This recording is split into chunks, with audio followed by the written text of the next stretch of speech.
bitches, this is Levi from Masculine Intuition Readings, and I have created another deck.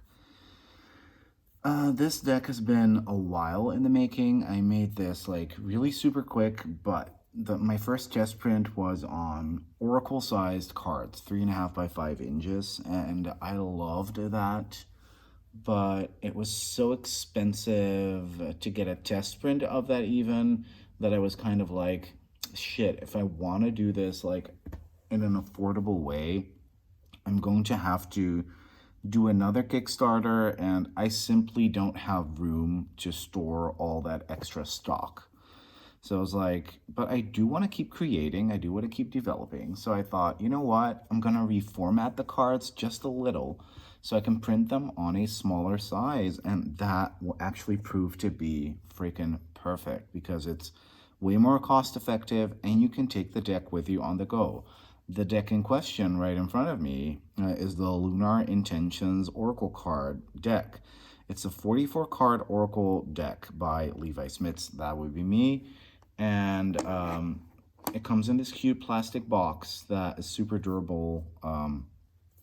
It's a 44 card Oracle deck based on the 28 Lunar Mansions. Are you ready to shine a light onto your destiny? This deck contains 28 Lunar Mansion cards, 8 Lunar Phase cards, 8 Magic 8-Ball cards, and 9 Instruction cards. So that's pretty interesting. So this box is really durable, and you can take the top lid off right there. And a lot of people have asked me, what exactly are the Lunar Mansions, or also known as the Mansions of the Moon?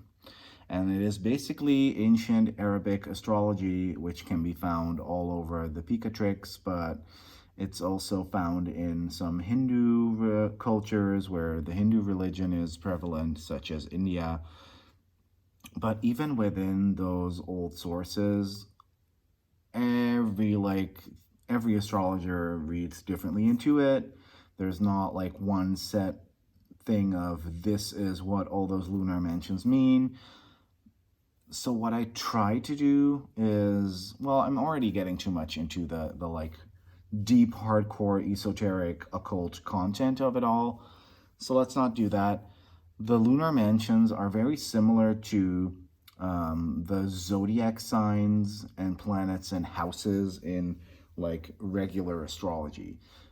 So the zodiac signs, whenever, you know, what's your zodiac sign? What's your sign? Well, I'm a Taurus. That means that the planet, the sun, was in the zodiac sign Taurus during my birthday. The lunar mansions are kind of similar. It tracks the position of the moon in the night sky over the course of a full lunar cycle to kind of see what, you know, attributes you can prescribe to those spots. So let's say this is the night sky. If the moon is here, it means this. If the moon is there, it means that. If it's here, it means this again. So, you know, things like that. And it's actually really, really interesting. And I found it a bit easier to track and also a bit more, I don't know, like realistic and human than regular like sun astrology, if you get what I'm saying. So basically, what it basically is you just track where in the sky the moon is. You can download maps of it. You can you even have lunar mansion calculators online. It's super easy, super simple, and fun. And also a little bit more fluid because sometimes the moon's position shifts during a day. So in that same day, you will go from one lunar mansion into the next. I hope you guys kind of get it. But, you know, it's sort of just like the sun, but it's a bit quicker and a bit more quirky and frivolous and fun. And I have a deck about this, but which I kind of wanted to use as a learning tool, but all that did was make it more vague instead of help me. So I thought, you know what, I'm going to study this subject a little bit. I'm just a hobbyist, so, you know.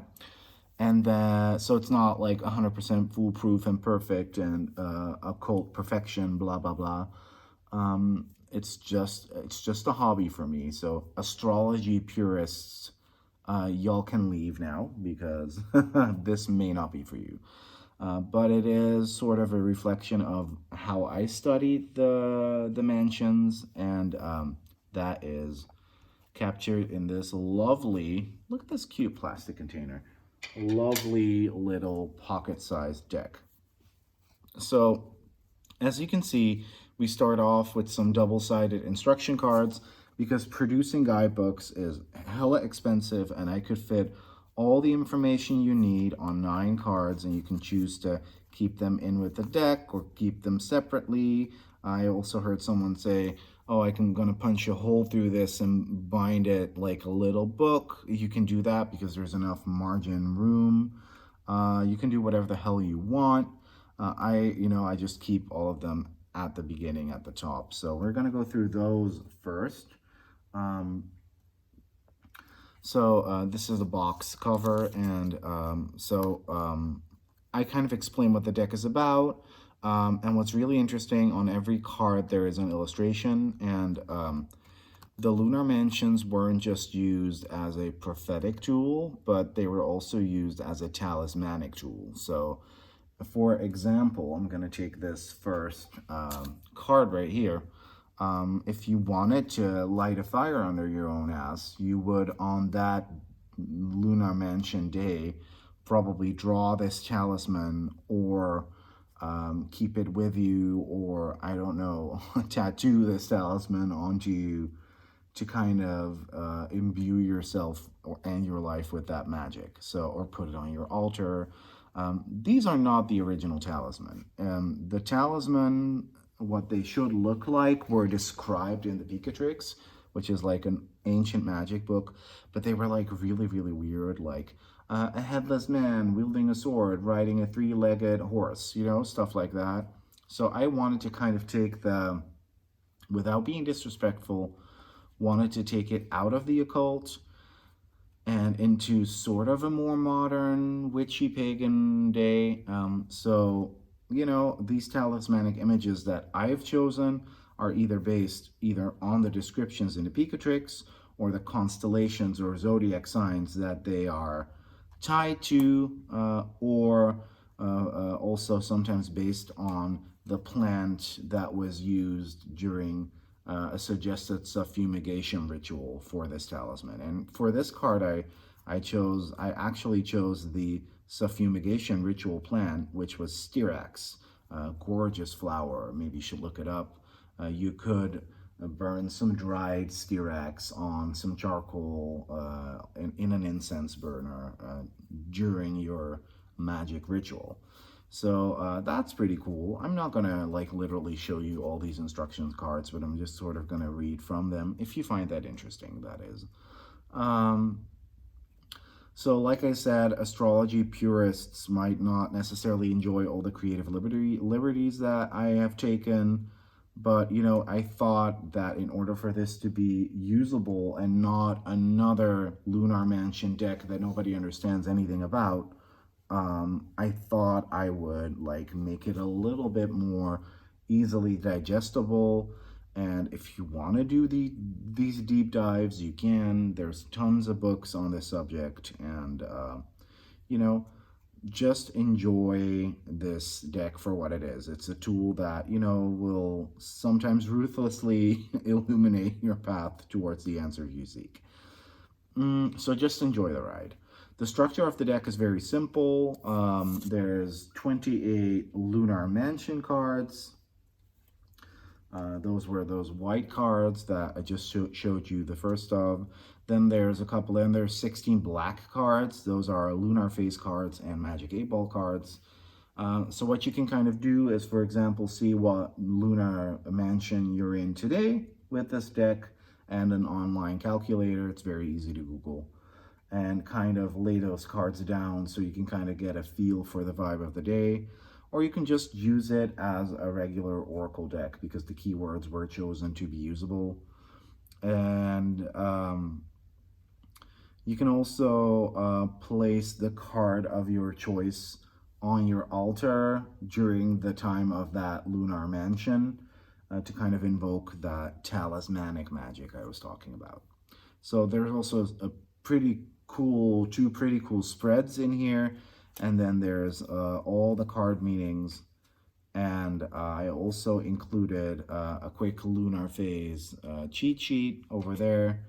Um, and a little disclaimer that reads, Lunar astrology is fun, but I, the author, am by no means a scholar or academic when it comes to this subject matter. This project was born purely out of hobby. Astrology, cartomancy, and magic should never substitute healthcare or legal advice. Use these cards at your own discretion. So I hope you guys kind of got a feel for what lunar mansions are, why they're fun. You go through like all of them within a month rather than the wheel of the year zodiac, which each zodiac lasts for about a month. So let's start with the first 28 cards. Also, deck specs, almost forgot. This deck is on 310 GSM black linen cardstock. Don't be fooled by the thin nature of this cardstock. It's black core, which means that this is built to riffle, shuffle really intensely. This is built to last, so you can use it as such. So that's fun, you know? Kind of wanted to get that out of the way. And, you know, riffle, shuffling, linen cards is so much fun. So I'm going to go through all these cards pretty extensively, explain to you what they mean so you guys can kind of, you know, get a feel for it. If you don't like that, I'm also going to upload a quick flip through where you can quickly see what, you know, this deck contains. So the first lunar mansion is Alnath, and that mansion is the motivation mansion. So it's very good for encouragement. Some mansions are also the lunar mansions are good for something, but they're almost always also bad for something. And I've written that down on the instruction cards. Because, for example, this one is all about motivation and it's very good for encouragement, but it's actually bad for relationships. So if you're trying to ignite some motivation when it comes to rekindling the flame within your relationship or looking for a relationship, this is not the mansion to use. So if you want to use the talismans for magic, you know, or if you want to do a reading and you feel like, I just done this reading but for myself, but it feels kind of off, check the bad for section because that might illuminate things. And then the imagery was based on, you know, the suffumigation incense ritual using the styrax flower, which I thought was a lovely illustration. I kind of wanted to try this new style where it's strong line work, silhouettes, limited color palette. In this deck, you'll only see black, white, gold, black, cream, and gold. Those are the three, and a little bit of white here and there, but it's very subtle. So black, cream, and gold. Those are the only colors you'll see. So yeah, also the backs are very minimal and divine. Just wanted to quickly say that. The second one, Let Go of Anger, Al Butain. That's the name of that mansion. Not that that's interesting, but all that information is once again right here on your instruction cards, so good to know. It's good for transferring anger. Note the transferring bit. It might cause strife, duh, because you've probably transferred it to someone else, so that's good to know. And the imagery is based on the zodiac sign that this was connected to, which was Aries. So very cool, interesting illustration. The third one, Althuraya, is about all the good things. This is about bringing in abundance, attracting all the good things in the world. This is bad for nothing. And I chose the oil lamp, the burning oil lamp, kind of as an Aladdin, Persian myths and legends reference to kind of get that vibe of, you know, your wishes will be granted. So this is one of my favorite ones too. I love it so much. Such a good illustration, if I may say so myself. The fourth one, Aldebaran, is about sacred destruction. So this is about unburdening, but it is kind of a tower moment as well. So it's not like, it's sacred destruction. Well, is it a tower moment? Not necessarily. This is just about getting rid of what no longer serves you. So I would say this is a tower light. And this mansion is bad because it can cause animosity, but it's good for unburdening. And I chose a Chris/ritual dagger to kind of symbolize that unburdening, that surgically like precise cutting away of that which is no longer needed. So I love that Chris dagger. It's really, really stunning. Revelations, that's mansion number 5. The Al-Haka mansion, good for learning and dreams, bad for business partnerships. And this is literally my depiction of the translated mansion name. The mansion name in Arabic was something along the lines of the horse with the golden flowing mane, something like that. Don't quote me on that. So I thought that was a perfect.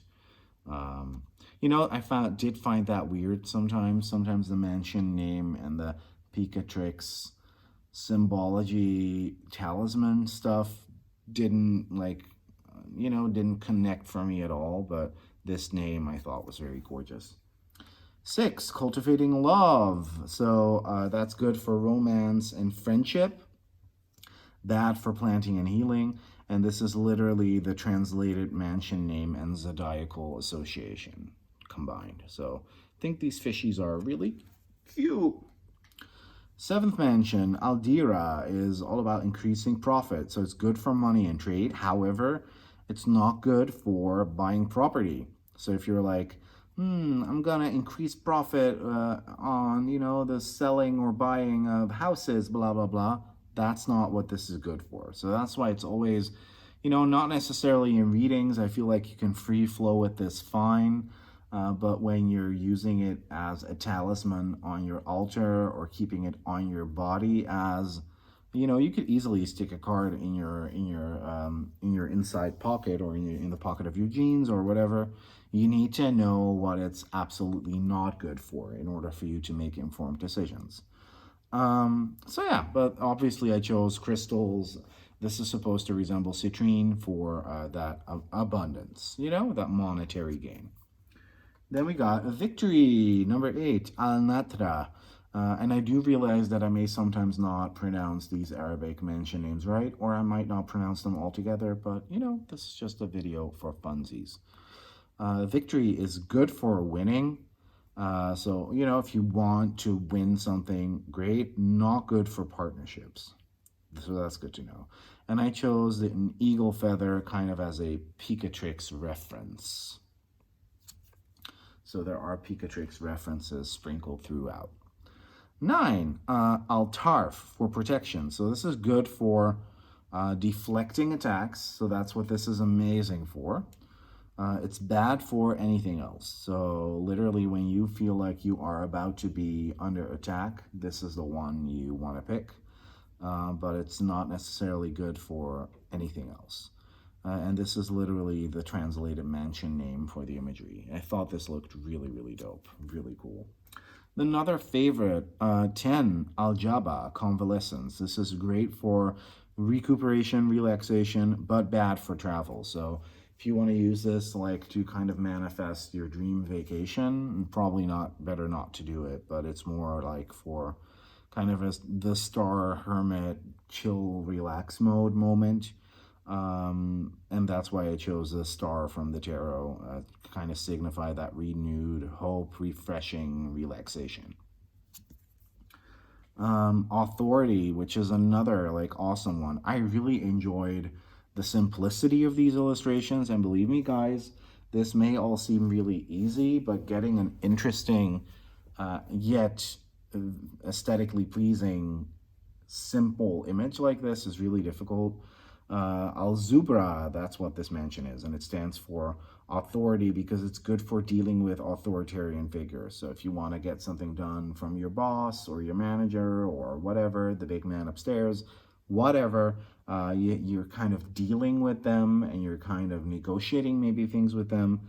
This is good. However, it's not good for journeys and business.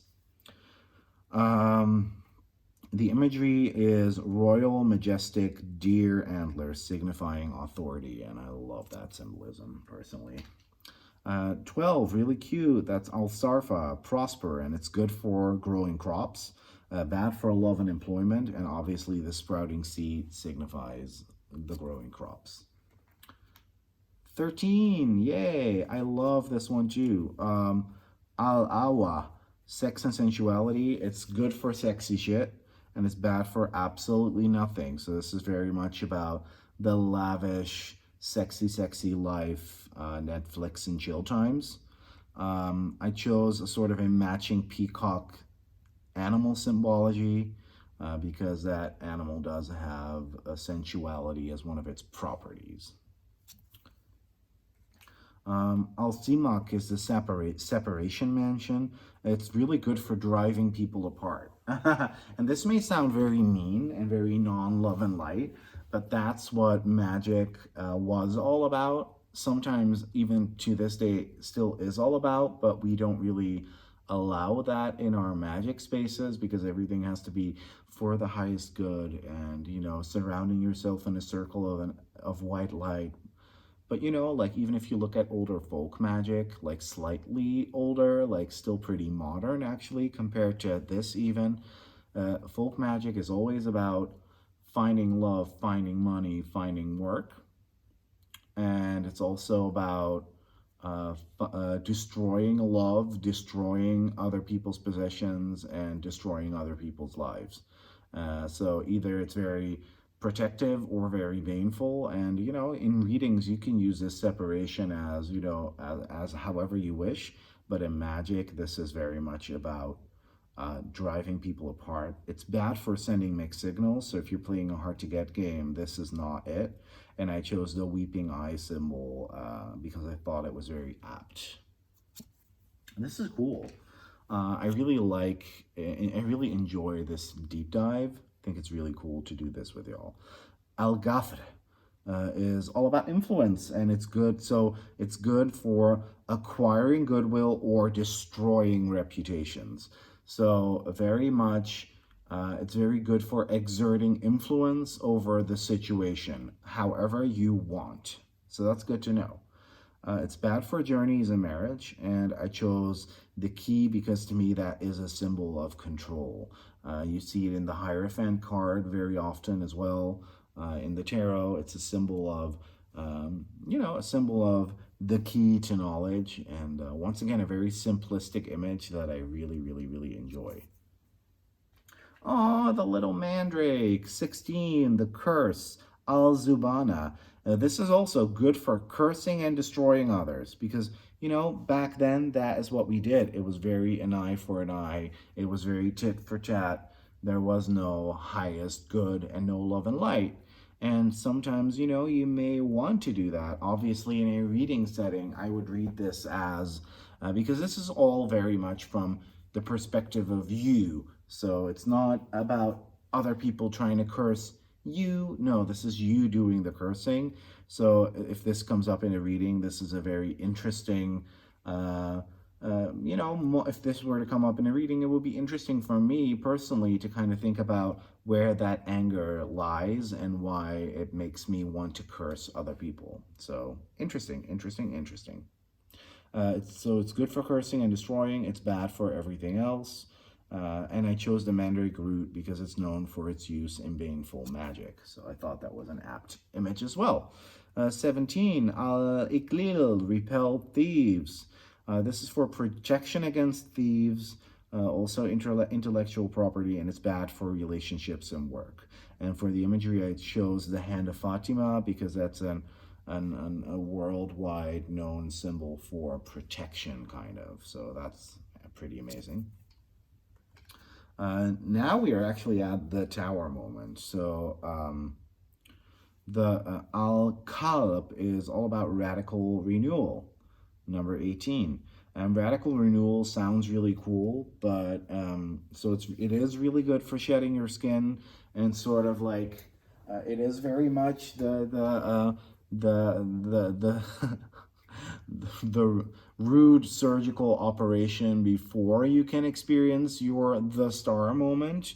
If we're doing tarot references here, but it is very much, it's very radical. So it is a change that is inevitable, almost like you having to have your hand amputated because otherwise the rot is going to spread throughout the rest of your body. That kind of shedding your skin. So, it's not the greatest mansion, but, kind of read it as the tower, I would say. The next one, 19, is Al Ibra, which is all about birth. And it's good for literal or allegorical birthing, and it's bad for partnerships and work. And obviously, I chose the pomegranate as a nod to the Empress in the tarot. Al Naim, number 20, is the keyword here is hunt. And this is good for literal hunting and allegorical hunting. It's bad for partnerships, and the imagery is the zodiac sign that is connected to this mansion, namely Sagittarius. Up next is Egyptian god Set in Al Balda, which stands for ruin, which is good for causing destruction. So if you want to destroy people's lives, this is the mansion you want to work with. So, if you want to cause a little bit of upheaval, it's bad for work, and I obviously chose Egyptian god Set because he's the king of chaos. So 22, the keyword here on this card is Mercury, because this mansion is good for communication, creating goodwill or rumors. Also has a little bit of a trickster energy. It's bad for marriage and work. And I chose the imagery of the god Mercury because in the Picatrix, that is kind of what is depicted in the talisman as well. And this is one of my favorite designs. Up next, Conflict 23. That is Sadbula. And conflict, this mansion is good for conflict and destruction. It's bad for marriage and travel. And sometimes conflicts need to happen. Because you probably think, why would you want to invoke this energy?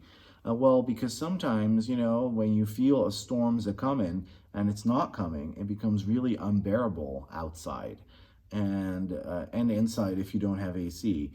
So sometimes you want the storm to happen. The storm needs to happen. So yeah, sometimes you do want to cause conflict. And I picked this symbolism because of the zodiac sign. It was inspired by Capricorn. And I mean that loosely inspired by Capricorn. 24 is Sad Al Suud, and this is a very favorable mansion because it's about multiplying luck, and it's good for getting lucky, bad for partnerships and marriage. And I chose goddess Fortuna as a symbol of luck, and I also really love this. Like that silhouette work is something that I've really been enjoying. 25 is Sad al-Akbiya, which is all about revenge. It's good for justified revenge, bad for partnerships and work, and I chose a bloody knife to signify stabbing in the back. 26, reaffirm love is good for rekindling love, bad for partnerships, so that's interesting. And I chose two hands sort of meeting under the night sky as to signify that rekindling. 27 this is a weird one, Al-Farq al-Muakhar, which is a very dualistic mansion because it's good for bringing great boon or bane to someone. It's bad for travel and taking loans, and the imagery I chose was moon, sun, light, dark, masculine, feminine, to kind of signify, if I were to pull this card, I would probably think about where on the spectrum, where I feel more pulled towards right now, the light, the dark, and why that is. So this is this deck can be used very predictively. It kind of reads as sort of a Lenormand Kipper style deck. but it's also great for introspection, honestly. Like, all of these themes are pretty amazing. Then we have The Way of Water, which is the last mansion. And this is an interesting one because it's, why did I call this The Way of Water? Why did I include imagery of the god Poseidon? It's because it's good for, this mansion is good for growth and prosperity, but also engulfing and destroying. So just like water is, water nurtures. We are all made of water, but water also destroys. Greek god Poseidon was, praised for his, water during the harvest, but he was also known as the earth shaker. So that's what it's good for growth and prosperity, but also engulfing and destroying. So that whole water allegory is really interesting to think about in, self-reflexive work as well. It's bad for partnerships, and the imagery, like I already said, is Poseidon. So the moon cards speak for themselves. I chose to have keywords on there rather than the name of the moon phase. But if you are kind of unfamiliar with moon phases, you can definitely use your little cheat sheet. It will correspond to the symbol that is on the card right there, as you can see, right? So that's pretty cool. We have the new moon for new beginnings. We have the waxing crescent for growth. We have the first quarter for action taking. We have the waxing gibbous for refining before we full moon reap. Then it's time to turn inward with the waning gibbous. It's time to let shit go in the third quarter, and then time to recharge to gear up for the next cycle in the waning crescent. And then there's the Magic 8-Ball cards, and they're fun, cute little cards to use for yes/no questions, but you can also keep them in. I always use the deck in full. We have the wait card, we have the don't worry card, we have the no card, we have look for a sign, we have not right now, we have soon, we have you're ready, I love that one, and we have the yes card. And that's basically all the cards in the whole deck. And, it makes for a fantastic reader. I'm really happy with it. And it's so affordable, guys. Like, this is like 24, I think it's around 25 euros, which is, like I said, a mass market price for an indie quality deck, because Make Playing Cards gets a lot of shit, but their linen cardstock is probably top of the bill. So I hope you guys liked it. I will put the link for purchasing in the description, and